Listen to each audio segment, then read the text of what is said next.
Welcome to MazanderCast, a Persian podcast about myth, magic, and mastochiar. I am your co-host, Sarah. and I'm your co-host, Seth. We're glad you're here with us for another episode, so get your tea Or your coffee, maybe some snacks while you're at it. and let the adventure begin. All right, Seth, what happened last time? Some stuff went down. Zahak became king of the Seven Kingdoms. Yeah. But before all that happened, we got to hear about his origin story.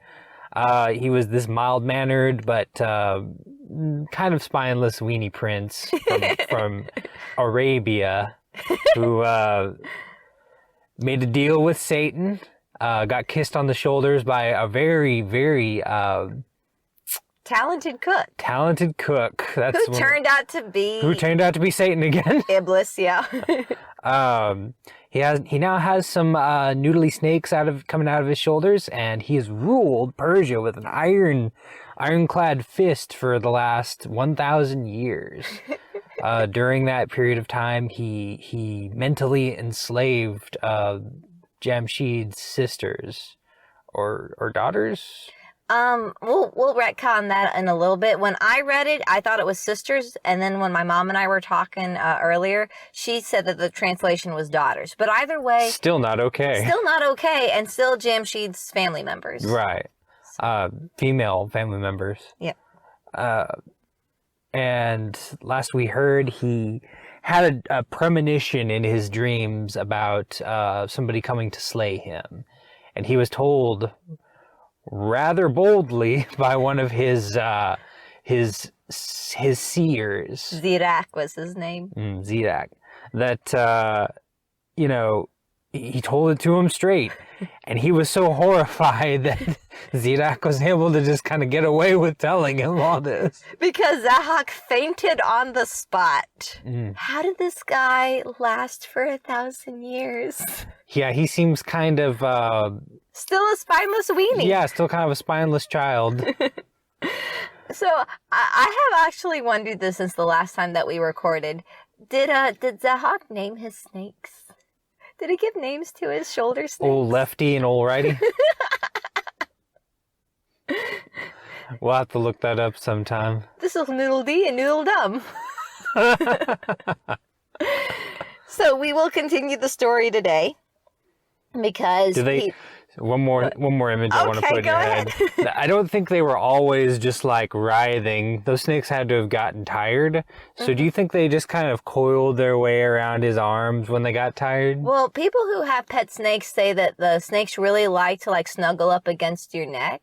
So I wonder if he just has two snakes just snuggling at his neck, being all cute and looking like a pair of shoulder pads. Of course, they're evil.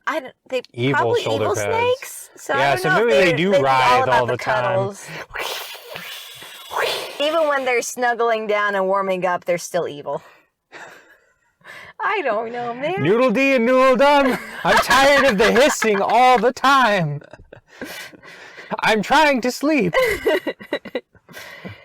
So, before we begin the story, I need to retcon a few things because talking with my mom on the phone, she actually read the Shanameh to me a little bit, and we read this part of the Shanameh. Of course, she was reading it in Farsi, and I told you about the part where we're not sure if the translation is Jamshid's daughters or sisters. The other one is that when my mom was talking about the people in Persia revolting against Jamshid and hearing about this powerful Arab king, they described him as being dragon-like. So the word for dragon in Farsi is ejdeha. Oh, so he might have been more of a dragon than a snake? Well, I kind of looked into that because there's nothing dragon-like about Zahak. Why is he being called a dragon when he has snakes? So I looked into it. Persian dragons are basically giant snakes with wings. So when people heard about Zahak having those snakes, it kind of, the rumor mill changed it into he is a king like a dragon, and they're like, ooh, that sounds powerful. Let's go get him on the throne. That sounds way more convincing than Snake-like King. Snake-like King sounds evil. Dragon King sounds powerful and cool. Yeah, like that's a pretty universal thing is that snakes are, well, that's not universal No, actually. because like I think the Western That's image of a maybe dragon more was in my head when I heard dragon light. right, and a Western image of a snake too as being kind of this loathsome creature. Yeah. Even though snakes are, important and beautiful and should be loved. And they're cute little noodles, but And you shouldn't oftentimes pick they're one up evil. off the ground. Yeah, let them do their Let thing. them be. Let them be. So, the other thing I need to retcon is I said one of the names of the sisters wrong. The sisters' names are Shahnaz and Arnavaz. I think I said Shahnavaz last time, but her name is Shahnaz. Shahnaz. Yeah, so Shahnaz and Arnavaz, whether they were Jamshid's sisters or daughters, they have been, they're being mind controlled. Dominated by Zahak.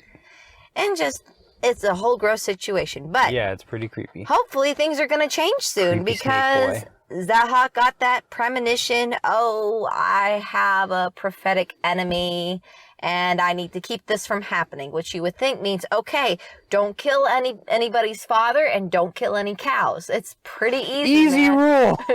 Don't kill people's dads. Don't kill any cows. You're good. Leave it at that. But spineless idiot.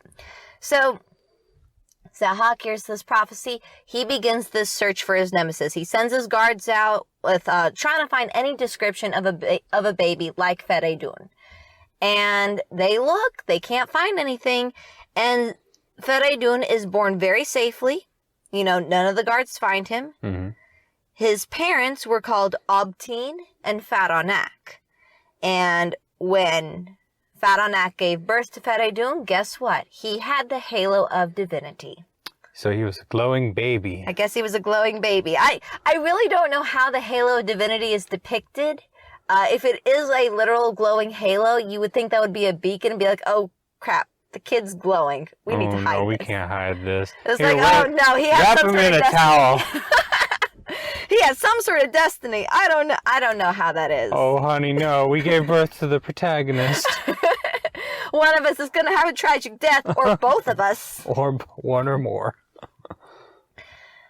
So by this point, word had gotten around to some people about the prophecy. And Obtin realizes, oh, I think my son is part of this prophecy. So he sends Faranak and Feridun into hiding, and he himself tries to find a separate place to hide. But Zahak's followers eventually found him, bound him up like an animal, dragged him to the palace, and Zahak killed him. We never talked about this, but what was the seer's name again one more time? Zahak. Zahak. Did he just go around telling other people about this prophecy? Is that how, Feridun's mom heard about it? I don't actually know, because Zahak is never mentioned again. I will also say that Arnavaz, being the one who was with Zahak when he had the dream, probably knew about it. Maybe some of the other seers that he spoke to talked about it, and then the rumors spread from there, but there's a lot of leaks. That's my headcanon, is that Zahak spread this prophecy, and that he's maybe he's not as important as the other characters in this story, but he has his part to play in this. Yeah. It's kind of like the two cooks in the other episode where they weren't heroes, but they did their part. They did heroic things. They did their part to make it stop and slow down Zahak's power. So maybe Zahak was going around saying, hey guys, I know about this prophecy. Straight from the king. Spread the word. But either way, it got to Obtin and Faranak. Obtin tried to protect his family, but he got caught. He got killed. And Faranak, of course, finds out about it. And she realizes, okay, city is not safe. We have to get out of here. So she books it out of the city, takes her son with her. So she runs out into the wilderness. She's like, I need to get away from society in large towns because it's just not safe here. While she's out in the wilderness, she comes across a farm. And on this farm, there's a beautiful... On this farm, there was a and cow? On this farm, there was a cow. E-I-E-I-O. There's your nursery rhyme joke. So the farmer had a herd of cows, and one of them was this absolutely beautiful cow named Barmaya. Now, when Barmaya was born, she was born with a lot of beautiful, unique colors on her coat. You know, most cows are like black and white or brown or that really pretty red color, but this was like golds and reds and purples and greens. All sorts of beautiful colors. And rainbow cow. Pretty much a rainbow cow. It never says directly what colors they were, but she was a very colorful cow. So when Barmaya was born, she drew in a crowd of mages and priests and astrologers that are like, we need to see this bizarre looking cow, because in none of the stories and histories of the time had they ever heard of such a thing. And so she was kind of well known, but this was the first time that Fadanak saw her. And when she saw this beautiful cow grazing in the field, she thought, oh, this is a sign from above that this is where I need to stop. So she goes to the farmer and she kind of explains herself and says, will you please hide my son here? Will you let him feed from Barmaya's milk? And in return, I will do whatever you say. I will give you my life if you will just protect my child. And the farmer says that that's unnecessary. I'll protect this child like he's my own. What a good guy. I know, right? And he says, you go hide. I'll take care of him here. He takes in Fereydun, and Fereydun is basically raised by this farmer and by Barmaya. So this works for 3 years. 3 years they go unnoticed, but when you have a beautiful cow like Barmaya, word's going to spread around. And of course, Zahak knows that a cow is going to be involved in all of this.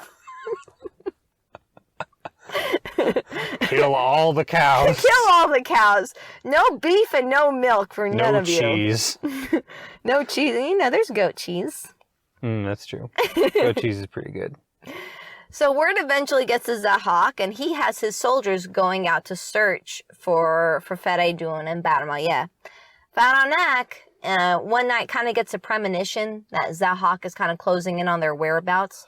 So she goes to the farmer. She says, I just don't feel safe anymore. I think it's time for me to move him. Time to mosey. Time to mosey on out. She says, I think he's coming. I think we're all in danger. We all need to get out of here. So she takes Fereydun and she decides, I'm going to climb up the mountain range, the Alborz Mountains, and I'm going to make my way towards India. Because at this point, Persia is just way too dangerous of a place. There's too much dark magic and sorcery here. We just got to get out.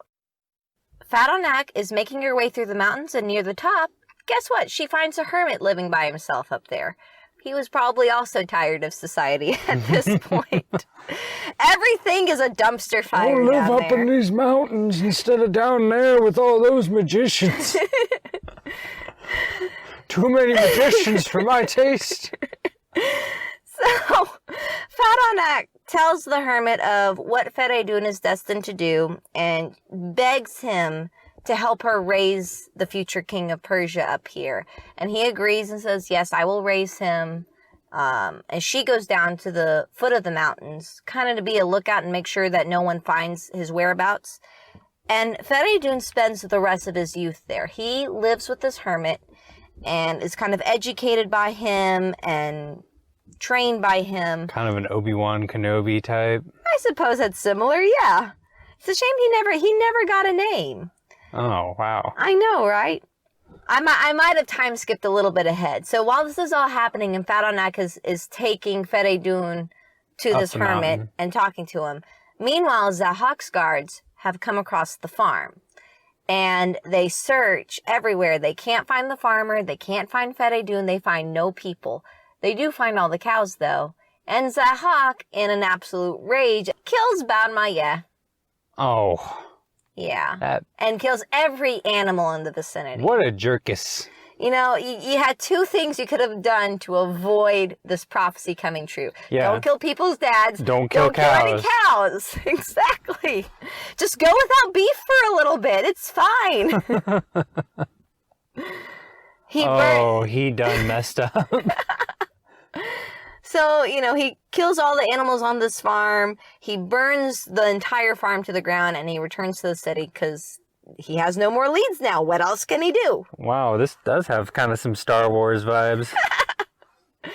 You're really liking tying in Star Wars to everything I'm saying here. Look, the way I'm seeing it, this is like an old Chosen One story, and that's what Star Wars is. That is true. So going back to Fereydun, he's raised by this hermit until he's 16, and at that point, the hermit sends him back down to the mountain to live with his mother. And when he gets there, he's already this young kid. He's got a lot of questions like, why was I raised on this mountain by a man who isn't even my father or a relative? Why does my head glow so much? He made me eat mushrooms. There was no cow milk up there. You told me there'd be cow milk. So there's, he has a lot of questions as to why his life was, why he was raised the way he was, why he had to be in hiding. So his mother tells him everything about his destiny. She also tells him, this is where we, the audience, find this out, that he is a descendant of Tahmurez. Apparently, Abtin, his father, was way down the line, was directly related to Tahmurez. So, if you remember, Tahmurez was the father of Jamshid. So, he learns that Vader is his father. No, not quite. Doesn't quite work that way. Doesn't quite work that way. She tells the tale of how there was a prophecy about him and tells him about how his father was murdered by Zahak, how they ran away, and then Badamaye was murdered by Zahak. And she recounts everything that leads up to him staying on the mountains. And Feridun is this young, hot-headed, 16-year-old brat. And he's like, I'm going to go to the capital. With a glowing head. With a glowing head. He says, I'm going to go to the capital right now, and I'm going to destroy Zahak. And Fadonak's like, yeah, you in what army, kid?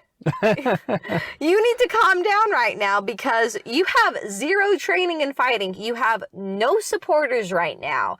You're not going to do anyone any good by going there right now. Here's what I suggest. I suggest you be patient.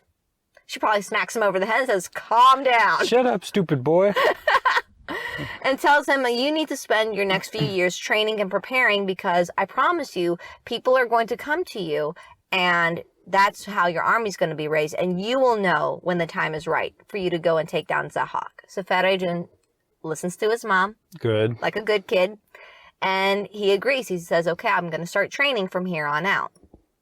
So that's happening over in some distant village near the Alborz mountain range. This is very far away from the capital city where Zahak is. Zahak, our old buddy with the shoulder snakes, has been spending years looking for Feridun, and he can't find him anywhere. And he's finally like, I need to find you. He has escaped again. The snakes are upset too. Master's upset, so we're upset. Yeah, menacing. Menacing. And Zahak's like, I need a new strategy. So he comes up with a plan. He brings in all the dignitaries in the palace and he says, I have an enemy that I cannot find. So here's what I'm going to do. This army that we have needs to be souped up a little bit more. We need to be a little bit stronger. So I'm going to incorporate more men. Everyone's like, okay, cool. And demons. What? That's not good. Yeah, after all these years of being like, yeah, demons bad, we're going to put demons in the army now because we need a stronger army, apparently. On top of this, he says, I'm going to write a proclamation that declares that I'm a good and honorable king. I have done nothing but good deeds, and I've only ever spoken the truth. And I want all of you, my dignitaries, to sign it at the bottom saying you agree with me. Which you will, of course, right? Which you will, of course, he says as the snakes are like menacingly wiggling around. Good, because if you don't, I'll eat your brains. So, of course, they're really scared. They're not going to say anything that's going to defy him. And they all sign the proclamation. So while this is going on, there's suddenly like all this yelling and this huge commotion going on outside the palace. And they hear these calls demanding for justice. And Zahak's like, what's going on? So he sends his soldiers out. They bring in this man. He is a blacksmith by the name of Kaveh. Oh, there it is. And I know people are hearing my voice getting excited, and I'm going to tell you why. This is my baby brother's name. Okay, I say baby brother. He's an adult now, but this is my younger brother's name. My brother was named after this character. I might be geeking out a little bit because I love this character. It's a really good name. It's a good name. I love my brother, and so I might be projecting some of that affection onto this character. But anyways, let me tell you guys the story of Kaveh, who's like one of the coolest dudes in real life and in the story. So Kaveh the blacksmith is dragged into Zahak's throne room. And Zahak's like, oh, why are you upset? Who has wronged you in such a way that you're yelling like this? I mean, 3 guesses who. So Kaveh tells Zahak that you are the cause of my suffering and my anger. I am a hardworking man. I have done my duty all these years. And, at some point I had 18 sons. And the story doesn't say, but somewhere along the way, Kaveh lost all of his sons in some way or another. He only had 1 son left.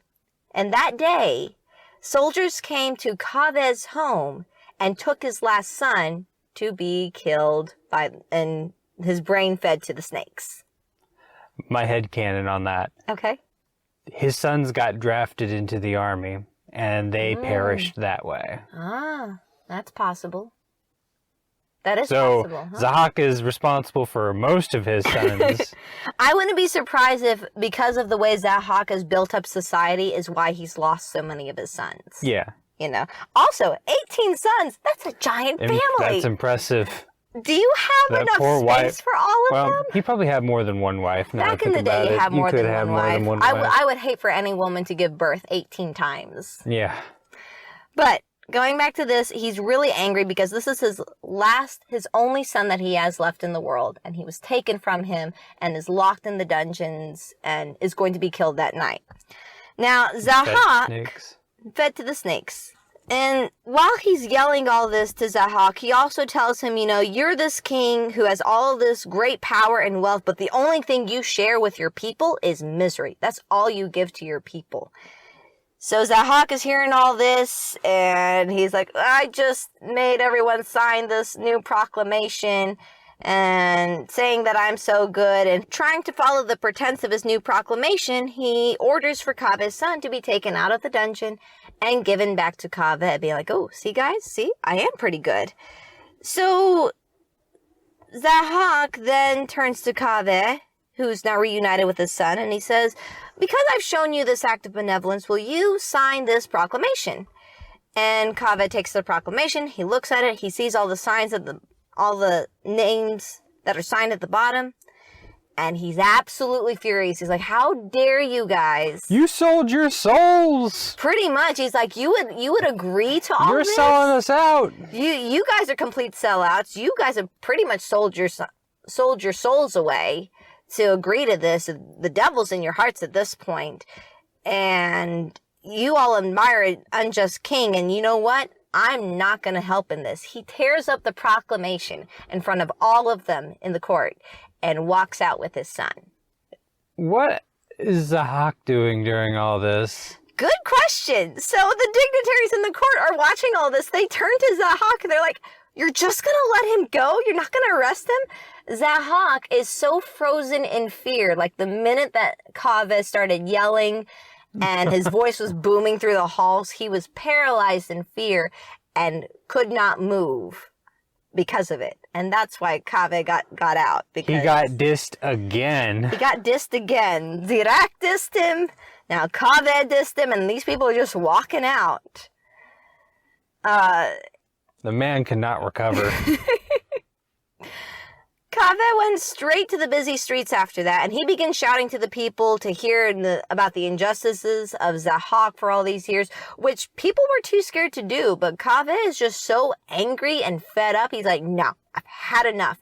You people need to hear how awful he is, and if you don't like what he's doing, then you're going to join me. Somehow, I don't know how, but Kaveh knows about Feridun and has an idea about where he might be. How Kaveh knows this, I don't know. But he says to the people listening to him, if you are tired of Zahak's rule, then come with me and we're going to go find the real king of Persia. And he creates a big group of followers. He takes his blacksmith apron off and he puts it on the end of a spear and he uses that as the sign of rebellion. And he and all the rebels march out of the city on a search for Feridun. So they march for days and days and days, and Feridun is over in his village training and waiting for his moment. And one day he hears a commotion outside of the town he lives in. And he goes to find a multitude of men all underneath this banner being led by Kaveh. And Feridun sees that banner and he knows right then that that's a good omen. It is a sign of hope. My people have arrived. My people have arrived, waving a blacksmith. It's about time apron. I got some respect around here, Mom. I'm the chosen one. I think he might have had it in his head a little bit, but I like to think that Feridun kind of grew out of it a little. It has been several years. He is young. He was young. He was young, and he had his mom there to be like, stop being such a hothead. And he does listen to his mom. So when they come to him, Feridun takes the banner, and he decides to kind of add some things to it. So he adds 3 silken ribbons to it, like a red and a yellow and a purple one. He drapes it in roomy brocade. He sews in jewels, adds golden thread to it. And by the time he's done, it's this glowing flag that even at night, it has this shine to it. Just iridescent and glorious. Yeah. It becomes a worthy battle flag. It becomes the symbol of the new Persia. And it was called the Banner of Kaveh, or Kaviani Derafsh. Kaviani Derafsh. Kaviani Darash. Derafsh. Yeah. Derafsh. And wait, let me try that one more time just so I can sound like I'm doing it correctly. Kaviani Derafsh. Kaviani Derafsh. Now, I know my brother's name is Kaveh, but here, because you're saying something that belongs to someone, you put that E at the end. So Kaviani. Kaviani Derafsh. You got it.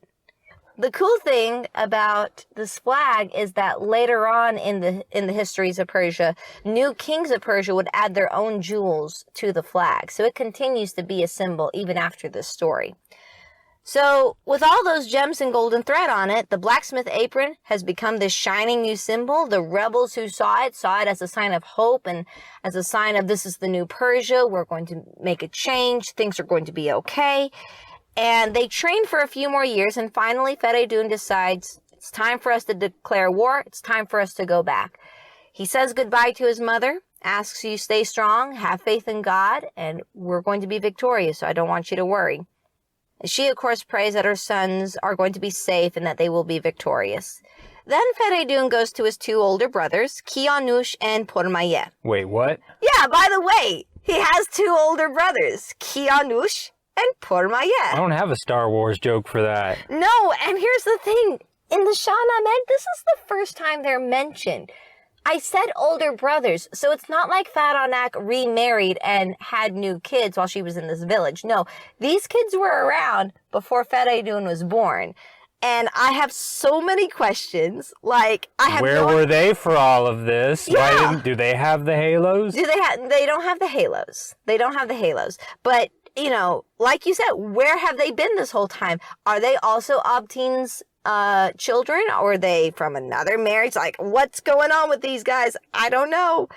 Anyways, here's his 2 brothers, Kianush and Pormayeh. He goes to them and he says, please find me the most skilled blacksmiths in the area and bring them to me so they can help me build a new weapon. So the 2 brothers go to the blacksmith's bazaar, and when they explain what they're there for, the blacksmiths are like clamoring to be a part of this. So they come back with the team, and this is going to be where, if you remember what was in the prophecy, Feridun traces in the dirt what he wants. He wants what is essentially an ox-headed mace. Oh, so like a mace with the head of an ox for the part you hit people with? Yes, that's exactly it. And the really interesting thing is that in Persian literature, that weapon is actually a symbol of justice against oppression. And it's wielded by several heroes. So if you're following along with this series, keep an eye out for that little Easter egg. Keep an eye out for the ox-headed mace. It will show up again. So after Feridun gets this weapon crafted by the blacksmiths, he sets out with his army. And he is at the forefront. His brothers are next to him, and Kaveh is there holding the flag. And they're traveling for a long time. At some point, they stop at an oasis for the night. And Surush shows up to meet Feridun in person. Surush! Where have you been this whole I'm gonna time? insert a cool guitar thing in here. Oh, does Sorush get his own special... Sorush gets a special guitar riff? Guitar riff, yeah. Anyway, Sorush is here. For those of you who have forgotten, this is an angel who helps Ahura Mazda do his bidding. And he is here to teach Feridun some enchantments to help him battle against Zahak's dark magic. So he's learning all this from Sorush, and Feridun's two brothers see all this. They see how even the agents of heaven are coming to our brother's aid, and they have finally had enough. They have gotten jealous. We want a piece of this pie. I was like, why is he so special? Where's my special heritage, Mom? So that night, while Feridun is sleeping, the brothers climb a nearby mountain and they try to roll a boulder down the hill to kill Feridun in his sleep. Some brotherly love there. But Feridun wakes up from all the noises and he uses his new magical abilities to stop the boulder, and it doesn't kill anybody. So he has the Force, is what you're telling me. Oh my God, if you make another Star Wars reference, I'm going to reach over there and smack you. He stopped a boulder with his thoughts. Oh God, with magic. Same thing. Oh my Lord. The next day, everyone gets up and Feridun doesn't say anything to his brothers. They all just kind of silently agree to not discuss this boulder. And it never shows up again. They never discuss it again, and the brothers never show up again. This is the last mention of the brothers. I feel like there's a story there that had to be cut. I like to think that maybe Feridun just silently got rid of them. It's like, you guys tried to kill me. No, bros, we're cool. Or alternatively, they were briefly taken over by the mental manipulations of Zahak at a distance. If that were the case, Zahak would know that Feridun was there. And I can tell you from reading, Zahak doesn't know where Feridun is. That's true. So. They were briefly possessed by Satan? Yeah, maybe Ahriman stepped in and did this. Yeah. Help his boy out. They move on the next day, and eventually they get to a river that they need to ferry across. But the ferryman... he's a follower of Zahak, and Zahak has ordered that no one should have any passage across the river. And the ferryman is going to do as Zahak says. He's not going to help. He's not going to get his brains eaten by a snake. Yeah, I'm not going to get my brains or my kids' for some brains glowing eaten. Boy. Exactly. So Feridun is having none of this. He's not going to listen. He went ahead and jumps into the river currents.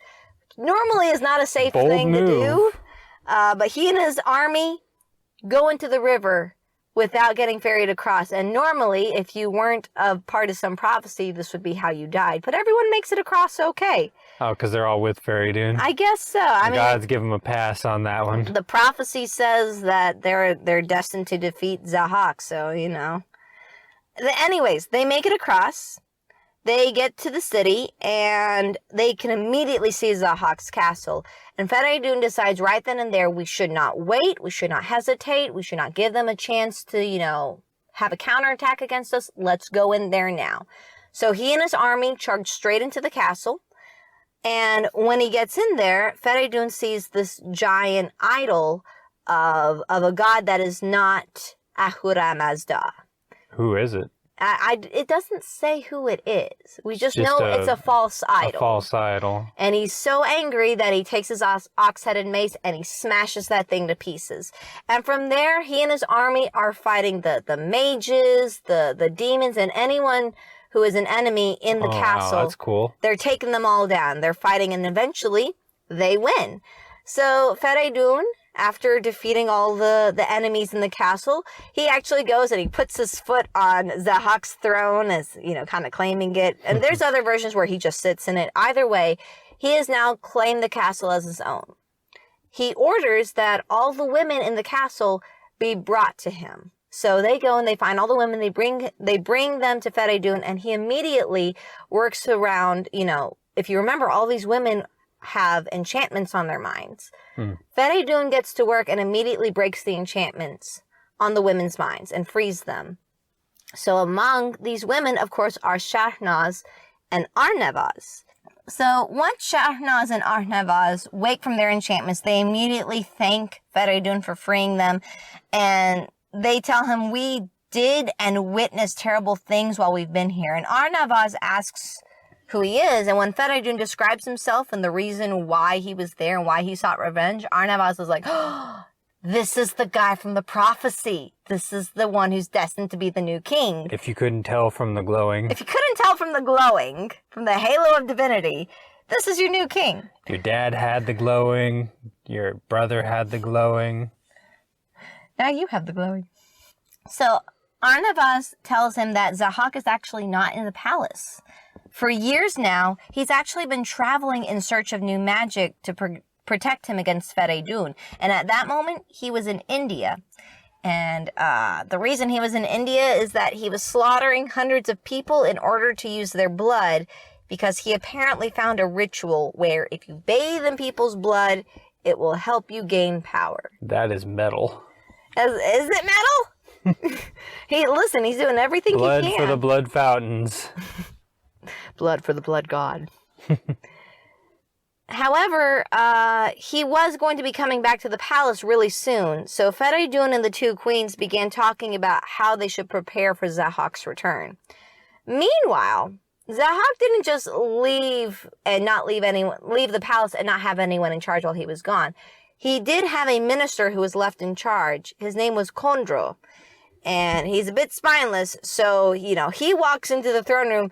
He sees what has happened. He probably sees dead demons and mages on the ground. Just piles of dead bodies all strangled to death by Feridun. And he sees Feridun now sitting on the throne that belongs to his master, talking to the queens that are trophies of his master. And he's like, ooh, this is a problem. I need to change sides now. Not quite. Oh. He goes up to him and he's bowing. He's like, "What can I do for you, my lord?" And sounds like anything he's changing that you sides. need. He's just doing whatever he can to survive right now. Feridun says, "I want to have a feast prepared. I want musicians and dancers to be brought out. We're gonna have a party tonight." So Kondro has all that set up. And when it was the right time, he sneaks out of there and goes to find Zahak. To be like, Zahak, you gotta know what's going on here. So he finds Zahak, and he tells him about how there's a man who broke into the palace. He's sitting on your throne. He's eating your food. And he's having a feast every night. And Zahak is trying to act nonchalant about it, like it's not bothering him. This is okay. This isn't a problem. This was expected. This was calculated. I'm not being unreasonable. You are. Who's having a freak out? You are, not me. He tells Kondro not to worry, and, an unexpected guest is a blessing. There's nothing to worry about. And then Kondro adds, yeah, by the way, this man is spending every evening with Shahnaz and Arnavaz. And Zahak becomes furious at that point because these are his two most prized trophies. Then Kondro says, yeah, they're conspiring against you. These two queens and this new young man are conspiring against you, my lord. And Zahak is really, really mad at this point, and he tells Kondro, how could you have just let him into the palace because you let Feridun in so easily? You will never work in the palace again. And this is the zinger that Kondro comes back with. He's like, you know what? I don't think you're getting back in the palace either. I don't think you're the ruler anymore. You need to... You're not the boss of me. You've probably lost your throne right now, and you need to come to terms with your defeat. And somehow Kondro makes it out of there alive. Yet again, third time, dissed. And escape. And he lets him go. He's stunned at the audacity. I think Zahak is really too angry and too busy gathering up his armies to worry about one spineless mini person. I don't know, but he gathers up his army of demons and marches towards the city, but Kaveh and his men were on the lookout. They see the army coming and they immediately start fighting back. And the cool thing is that the people in the city are also fighting back. They don't have a lot of weapons, but they're fighting with whatever that they have. They're throwing bricks and rocks at them. Everyone is fighting against this army because finally, someone is here to stop the oppression. And old ladies in the streets swinging a chamber pot around, hitting demons upside the head. So Zahak is saying, "Ooh, this is not going very well." So he sneaks away from his army that is slowly losing and finds a way into the palace, because I guess he knows the secret entrances better than anyone. Yeah. But he finds a way in. He probably had a few escape routes installed. You know what? Probably so. He was so He had 1,000 panicked. years. He had some time to make some secret tunnels. He wanted to make sure that he had any ways to escape as possible. So Zahak has disguised himself. He sneaks into the palace. He's making his way to the courtyard, and that's where he sees Feridun and Shahnaz talking to each other. And Shahnaz is currently bad-mouthing Zahak, and with good reason, you know. And Zahak is so angry that he jumps down and he takes out a dagger with the intention of killing Shahnaz. And Feridun sees him. He stops him, and they start fighting. And eventually, Feridun takes his ox head and mace and gives a striking blow over Zahak's head and just flings him to the ground. Bonk! And it's only going to take one more strike to kill him, and he raises his mace to do so. And that's when Surush comes in and stops him. Surush! He basically tells Feridun it is not Zahak's fate to die by your hands. So again, Feridun, in all of his bloodlust, has someone else being like, nope, stop, don't do this. Surush instead tells him, you need to take Zahak, bind him up in chains, and seal him away in Mount Damavand, which happens to be this mountain range in, not mountain. It's one mountain, yeah. It's one mountain in Iran. It's actually, it's a real mountain. It is the highest peak in Iran, and it's also a potentially active volcano. Wow. Yeah, you can actually see it. So he gets locked in there, right? Is that maybe to explain why the mountain is volcanic or spews ash or rumbles occasionally? I didn't see anything in particular of that. And also, the mountain itself doesn't really rumble or anything. It's potentially active. It's not... I don't know what it means by that. I looked up potentially active. Every time I have seen this mountain in real life, I have not seen plumes of smoke coming out of it. Right. And there's people who live on the mountain too. So, I don't know. But, going back to this, Feridun listens to Surush. He binds up Zahak in chains, has him dragged to Mount Damavand, and as they get there, they're about to take him in, and once again, Feridun gets angry again, and he almost decides to kill Zahak here, and Surush has to interfere again and be like, no, stop. Please continue with the plan. So Feridun again lets up and doesn't kill him. I saw that. I saw that. What do we talk about? So Feridun and his men, they find the deepest depths of Mount Damavand. They chain Zahak there, and then he and his men also drive thick, heavy nails into Zahak, avoiding his vital organs and basically nailing him to the chasm wall, but making sure he doesn't die from it. Ouch! And then they seal the entry and they disguise it so it couldn't be found. And, you know, with Zahak having all those magical, you know, enchantments put on him and all the rituals that he did to make sure he never died, he's just stuck there. He's just stuck with there. Nails in him. Nails and snakes. Because remember, his shoulder snakes are there, and they're not being fed anymore. So we don't hear about what happens to Zahak after that. You could think that maybe he died. You could think he's still in there alive, and or he's plotting for when he is eventually freed. Or maybe he's going to break out one day. Who knows? But that is left up to whoever's, you know, reading the story. You can interpret it however you want. Feridun, meanwhile, takes the crown and he begins a new era of peace in Persia. He undoes all the evil that Zahak has placed in. He sets laws and reestablishes justice and structure of Persia before Zahak's rule.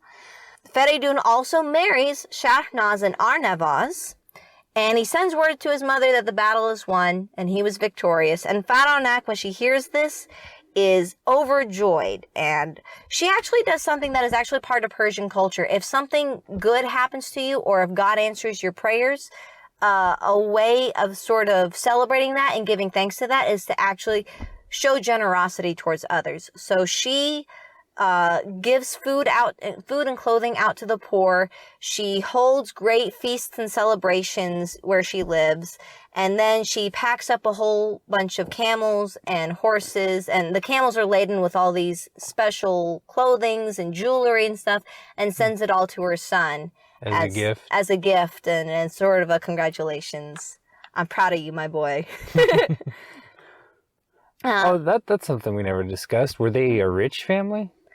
I don't know. It kind of implies that they were. It kind of implies that Faranak had obtained a lot of wealth. I actually don't know. It doesn't really say. At least by now they did become rich. However, that's not what you focus on. Feridun from here starts his rule by traveling throughout the lands, righting the wrongs and establishing laws to bring back order.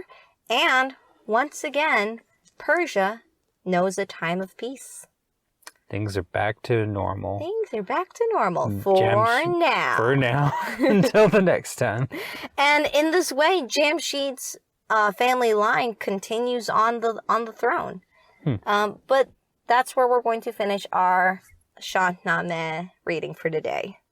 Well, with the reading concluded, I think now is a good time for us to answer some listener questions. Woohoo! We had some folks send us a few questions about some of our previous episodes, and that'd be good to answer them. Sounds good.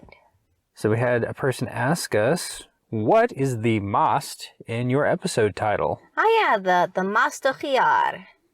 Go on, Seth. Try and say it. Master Khiyar. Oh! Okay, that was good. That ruins my joke. Yeah. So, I've said it enough at this point. I think I was going to get it eventually. And that just ruins it because I was really, when we were coming up with the title, I was trying to find something else that started with an M because we had myth and magic, and I wanted something else just to have that. That Persian zing.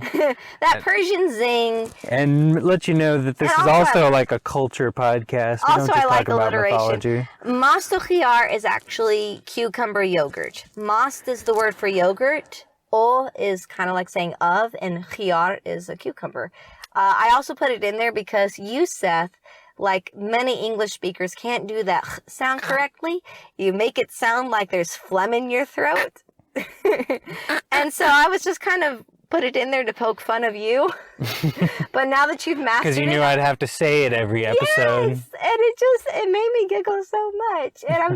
But it sounds like you've mastered it, so I'm going to have to find a new way to mess with you. Oh, next I'm going to make you do the G in the back of the throat. Oh. So we'll practice that later. However, that's what the mast is in our episode title. We kind of put it in there because besides talking about the Shanameh, we're going to talk about food and we're going to talk about Persian culture. So that's kind of what that insert was. Yeah.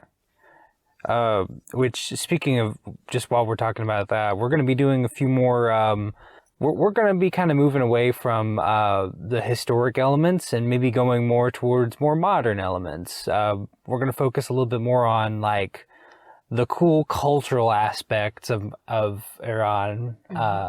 We'll still be doing our Shanameh readings, but we will probably focus a little less on the historical aspects of Persia and now more the cultural aspects of Iran. Yeah, so we're going to do a couple episodes on travel. We're definitely having an episode set up on just the food. Oh my gosh. So we'll talk a little bit more about Master Khiyar in that one too. Yeah, that'll be a good time to talk about Master Khiyar. And maybe the other masts. Although Master Khiyar is the best. We had another person ask us, what are some other countries that celebrate Nowruz? All right, so I actually did not know specifically which countries, but I looked it up, and it seems to be almost all the countries along the Silk Road. So if you looked at the Silk Road back in the old times... Oh God, it's the old times!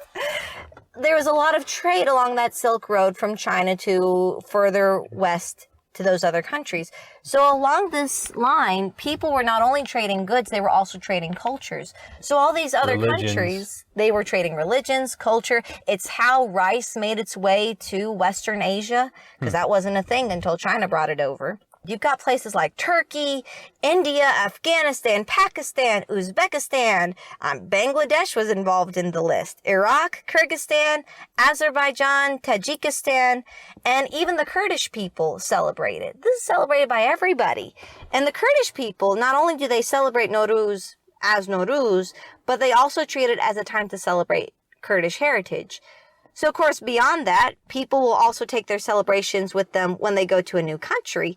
That includes the U.S. So here in the U.S., there's a lot of big celebrations. And there was one year that Michelle Obama even set up a half scene in the White House. Yeah, you showed me that picture. It was really sweet. And oh my gosh, I got so excited that year because she even had Maz Jobrani come in and be a speaker for that whole event. And it was really exciting for me. And honestly, it really touched my heart. It meant a lot to see my culture being celebrated by other people. And just my favorite holiday, being in the White House. Just, oh my gosh, I was tickled with joy. It was amazing. But I went back and I researched to see what these other countries did to celebrate Nowruz. And oh my gosh, Seth, I could have written an entire episode on it. There were so many different things that people do. I can't even cover it all here. So guys, if you want to know more, research just one country and see what they do. It's amazing. But I'm going to do just a small summary of what some of them do. Çarşamba Suri, let's talk about that one first, because in Azerbaijan, it is not just the evening of the last Wednesday of winter. It's the evenings of the last 4 Wednesdays of winter. Yeah. And each of them is for one of the 4 elements. So the first one is water. I didn't really figure out what they did on that day. They jump over a small stream? I don't know. I really don't know about that one. The fire one is, of course, they jump over the fire. Air is the next one, and that's when they actually go and clean their graves, and they call it Black Wednesday. Then you have earth, and that's where you set up your half scene. It's kind of the Halloween part of Çarşamba Suri. There's also this sort of superstition that a girl can see her future husband by approaching the mirror on the half scene with a candle. I don't know how that works. I guess the light's got to be dark and you got to say the queen's name 3 times. I don't think that's it. No, honey. So for a lot of these countries in the area, there is a time set aside, sometimes before, sometimes after, where you do go to the graves and you take some time in the celebrations to respect your ancestors and clean the graves of your loved ones. And we don't really do that here. I don't know if Iran does it. There's a lot of countries that do that. The way that you greet the new year is also a little bit different. So in Kyrgyzstan, one thing that they do is they make sure that all the vessels in the home are filled with water. And that's supposed to bring abundance to your home and keep out bad luck. And then in Azerbaijan, you're supposed to turn on all the lights, and it's bad luck to turn them off. So then, after all that, there's big celebrations where people will have traditional clothing, they'll play traditional music and do dances. It's kind of like a heritage time as well. A lot of places have tied it into that. Then there's a lot of public games, there's wrestling games and horse racing games. So many horse racing games. Uzbekistan does it, Kyrgyzstan, Afghanistan. And actually in Afghanistan, they have this special race for Nowruz, and it's not a race, it's a horse sport. It's called Buzkashi. And I might be saying that. Yeah.